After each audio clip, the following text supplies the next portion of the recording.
सुबह के वक्त इश्की और मिशा जब नीचे आई तो देखा कि तारा दादी और कोमल को कुछ कह रही थी। तभी मिशा और इश्की पास जाकर सुनने लगी तो उन्हें समझ में आया। तारा दादी से बोली, लो आ गई इस घर की सबसे होनहार बेटी। आप लोगों को तो लगा था कि मुझे कुछ पता ही नहीं चलेगा। वो तो अच्छा हुआ कि कल मैंने भैया और भाभी की बात सुन ली और मुझे सब पता चल गया, वरना आप सबने तो मुझे पराया ही कर दिया था। तारा की आवाज सुनकर अर्नब भी वहाँ आ गए और बोले, क्या हुआ है? तुम सुबह सुबह किस बात पर बहस कर रही हो? तारा बोली, हाँ मुझे तो आदत है ना बिना किसी बात के बवाल करने की। अर्नब बोले, अरे बताओ तो सही कि क्या हुआ है? तारा चिल्ला कर बोली, बातें छुपाई जाती हैं मुझसे और क्या। राजवीर के सिवाय वहाँ सभी लोग आ गए। अर्नब ने पूछा, कौन सी बात? तुम किस बारे में बात कर रही हो? तारा बोली, पहले मुझे राजवीर की शादी के बारे में कुछ नहीं बताया गया था और फिर मिशा के बारे में। तारा की बात सुनकर अर्नब शॉक्ड हो गए और बोले, मिशा के बारे में तुम्हें किसने बताया है? तारा बोली, कौन बताएगा? मैंने कल आपकी और आपकी पत्नी की बातें सुनी थी, उससे मुझे पता चल गया। अर्नब बोले, इस बात को भुला देना ही सही है, अब तुम भी इस बात को जाने दो। तारा मिशा की तरफ देखकर बोली, कमाल करते हैं भैया, इतना सब हो गया और आप बोल रहे हैं कि इस बात को जाने दिया जाए। मुझे पता है आपने एक बार भी अपनी लाडली बेटी से नहीं पूछा होगा कि ऐसा क्या कर रही थी जो इसके साथ इतना सब कुछ हो गया। उनकी बात सुनकर इश्की को बहुत तेज गुस्सा आया। वहाँ मिशा की आंखें पुरानी बात को याद कर नम हो गई। ये देखकर इश्की बोली, आपके बोलने का मतलब क्या है बुआ जी? तारा मिशा की तरफ उंगली दिखाते हुए बोली, तुम इतनी नासमझ तो दिखती नहीं हो कि मेरा मतलब नहीं समझोगी। इसके साथ जो भी हुआ ना कहीं इसकी गलती भी रही होगी। इश्की गुस्से से बोली, खोट उन लड़कों की नीयत में था, गुनाह उन्होंने किया और आप उंगली मिशा पर उठा रही हैं। तारा इश्की को बोली, बिल्कुल मैं ऐसा कह रही हूँ क्योंकि मैंने तुमसे ज्यादा दुनिया देखी है, अच्छे से जानती हूँ आजकल की लड़कियों को। मिशा को छोड़ो, तुम अपने को ही देख लो, इतने बड़े घर की बहू बन गई हो, देश के सबसे बड़े आदमी की बीवी बनकर खड़ी हो, एक अनाथ होने के बाद भी तुम मुझसे इस तरह से बात कर रही हो। सीढ़ियों से नीचे आते हुए राजवीर तेज आवाज में बोला, आपकी हिम्मत कैसे हुई इश्की और मिशा के खिलाफ ये बात बोलने की? राजवीर की आवाज सुनकर सभी लोग राजवीर की तरफ देखने लगे। इस वक्त राजवीर बहुत गुस्से में नजर आ रहा था, उसकी आंखें गुस्से से लाल हो चुकी थी। राजवीर नीचे आकर ठीक तारा के सामने खड़ा हो गया, फिर आगे बोला, मिशा और इश्की के लिए ये सब बातें बोलने का हक आपको किसने दिया? मेहमान बनकर आती है ना, तुम मेहमान बनकर रहें। तारा बोली, राजवीर तुम इनके लिए अपनी बुआ से ऐसे बात कर रहे हो? राजवीर बोला, जी नहीं, मैं अपनी बीवी और बहन के लिए एक औरत से ऐसे बात कर रहा हूँ जो शायद ये भूल गई है कि वो खुद एक औरत है। तारा गुस्से से बोली, राजवीर ये मत भूलो कि जिस बहन के लिए तुम अपनी सगी बुआ से ऐसे बातें कर रहे हो, इससे तुम्हारा कोई सगा रिश्ता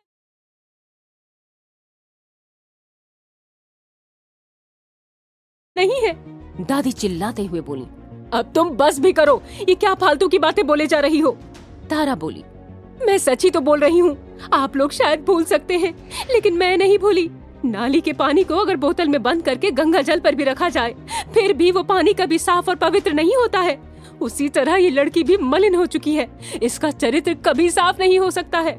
तभी राजवीर चिल्लाते हुए बोला, बस बहुत बकवास कर लिया आपने और बहुत सुन लिया हमने। अब आपके इस घर में दिन पूरे हुए, आप अपना सामान लीजिए और निकल जाइए इस घर से। कहीं ऐसा ना हो कि हमेशा हमेशा के लिए इस घर में आपकी एंट्री बंद हो जाए। तारा बोली, ये मत भूलो राजवीर कि मैं भी इसी घर की बेटी हूँ, इस घर पर मेरा भी हक है। राजवीर बोला, हक तो तब होता ना जब दादाजी ने यह हक आपको दिया होता। शायद आप भूल गई हैं कि ये पूरा एम्पायर मेरे नाम पर है और मैं जिसे चाहूँ जब चाहूँ यहाँ से निकाल सकता हूँ। तारा फिर से चिल्लाते हुए बोली, राजवीर तुम भूल गए हो कि सालों पहले इस घर में क्या हुआ था जिसके लिए तुम बोल रहे हो। ये मत भूलो कि ये उस औरत की बेटी है जो तुम्हारी माँ की मौत की जिम्मेदार है। इस बार अर्नब बोले, बस भी करो तारा। तारा बोली, क्यों बस करूं मैं? अब खुद की बारी आई तो मुझे चुप करवा रहे हो? राजवीर अपने दांत पीसते हुए बोला, जब सालों पहले मैंने आपसे कुछ उम्मीद की थी तब तो कुछ नहीं बोला गया आपसे, और आज जब जरूरत नहीं है तो बोल रही हैं क्योंकि यहाँ आपका स्वार्थ है।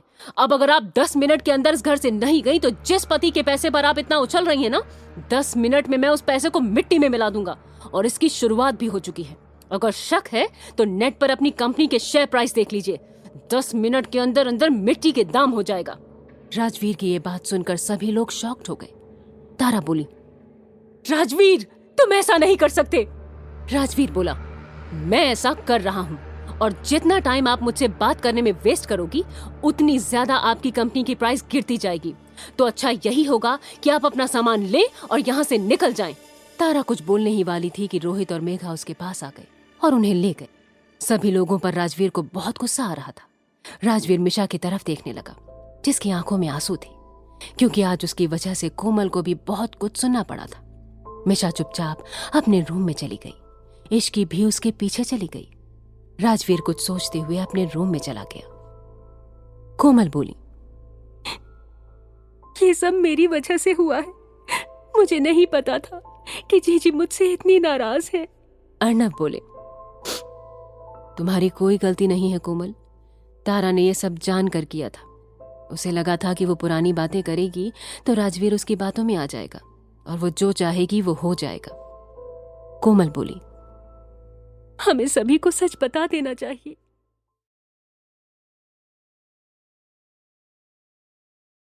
दादी बोली, तुम कैसी बात कर रही हो कोमल?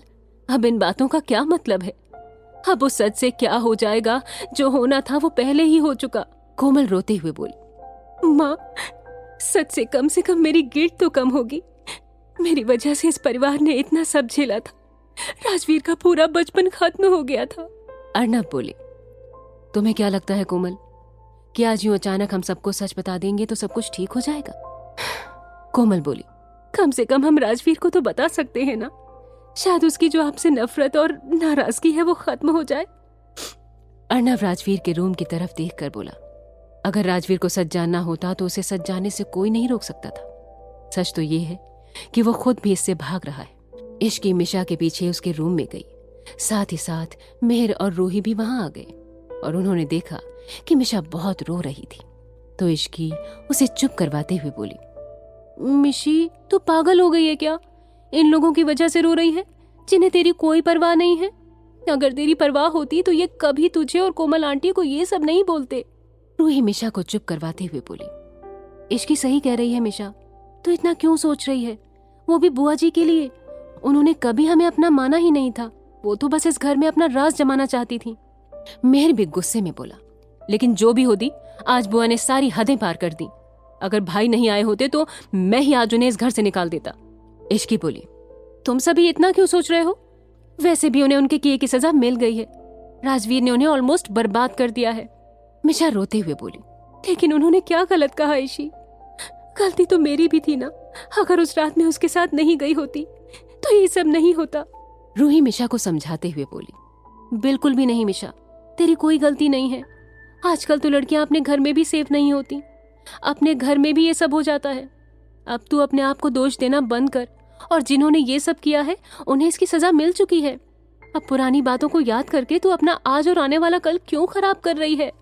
मिशा के चुप होते ही इश्की मेहर को अपने साथ रूम से बाहर ले गई और उसे देखते हुए बोली, मेहर, अब बस करते हैं ना, बहुत हो गया है ड्रामा।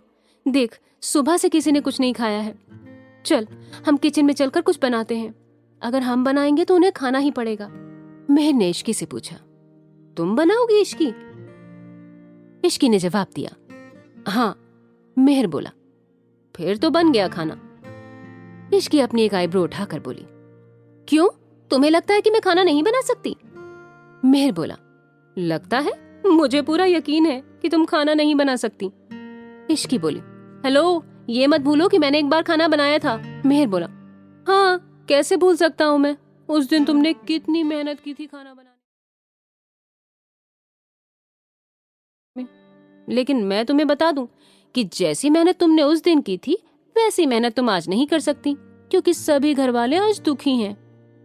इश्की बोली, हाँ तो क्या हो गया? किचन में शेफ तो है ना, वो कढ़ाई में सारा सामान डाल देंगे और मैं कड़छी चला दूंगी। बात तो बराबर है ना? मेहर बोला, तुम नहीं सुधरोगी। इश्की तपाक से बोली, नेवर। फिर दोनों किचन में जाकर शेफ को इंस्ट्रक्शन देने लगे। फिर एक डिश इश्की खुद से बनाने लगी, मतलब कड़छी चलाने की। सब फिनिश होने के बाद मेहर सभी को उनके रूम में बुलाने के लिए चला गया। किसी का मन नहीं था, पर जब उन्हें पता चला कि लंच इश्की और मेहर ने मिलकर बनाया है तो सभी खाना खाने नीचे आ गए। हमेशा की तरह आज भी राजवीर नहीं आया। रूही मिशा को भी अपने साथ लेकर आई और सभी लोग डाइनिंग टेबल पर बैठ गए। सभी लोगों ने थोड़ा थोड़ा ही खाना खाया था। तभी इश्की एक डिश सर्व करती हुई बोली, ये डिश मैंने अपने प्यारे हाथों से बनाई है। मेहर तुरंत से बोला, हाँ, बस फर्क इतना है कि शेफ ने इसमें सारे इंग्रेडिएंट्स डाले हैं, तो आप लोग आराम से खा सकते हो, डरने की कोई बात नहीं है। उसकी बात पर भी सभी लोग हंसने लगे। खाना खाने के बाद सब अपने रूम की तरफ बढ़ गए। इश्की अपने रूम में गई तो उसने देखा कि राजवीर सोफे पर बैठा हुआ था और उसके सामने टी टेबल पर खाना रखा हुआ था, पर उसने कुछ नहीं खाया था। इश्की राजवीर के सामने आ खड़ी हो गई तो राजवीर इश्की को देखने लगा। इश्की राजवीर को देखते हुए बोली, आपने खाना क्यों नहीं खाया है? राजवीर बोला, मन नहीं किया। इश्की ने पूछा, मन नहीं किया या फिर मैंने बनाया है ये सुनकर खाने का मन नहीं किया? राजवीर ने शॉक्ड होकर पूछा, क्या ये सब तुमने बनाया है? इश्की अपना मुंह बनाकर बोली, सभी नहीं, सिर्फ एक डिश, और ये सभी खाना मैंने बनवाया है शेफ से बोलकर, और आप हैं कि खा ही नहीं रहे हैं। राजवीर बोला, अच्छा ठीक है, मैं थोड़ी देर में खा लूंगा।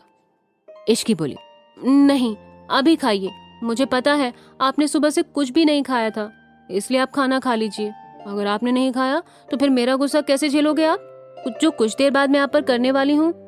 राजवीर ने कंफ्यूज होकर पूछा, व्हाट? लेकिन तुम मेरे ऊपर गुस्सा करोगी क्यों?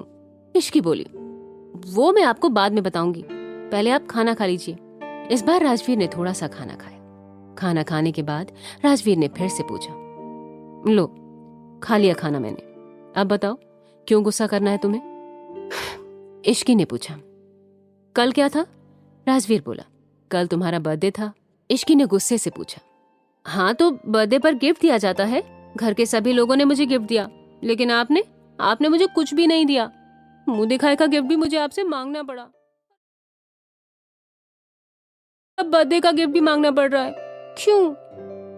इश्की की बात सुनकर राजवीर के फेस पर स्माइल आ गई। क्या चल रहा है राजवीर के दिमाग में? ऐसा क्या हुआ था पास्ट में जिसकी वजह कोमल खुद को मान रही है? क्या मिशा इस सदमे से निकल पाएगी?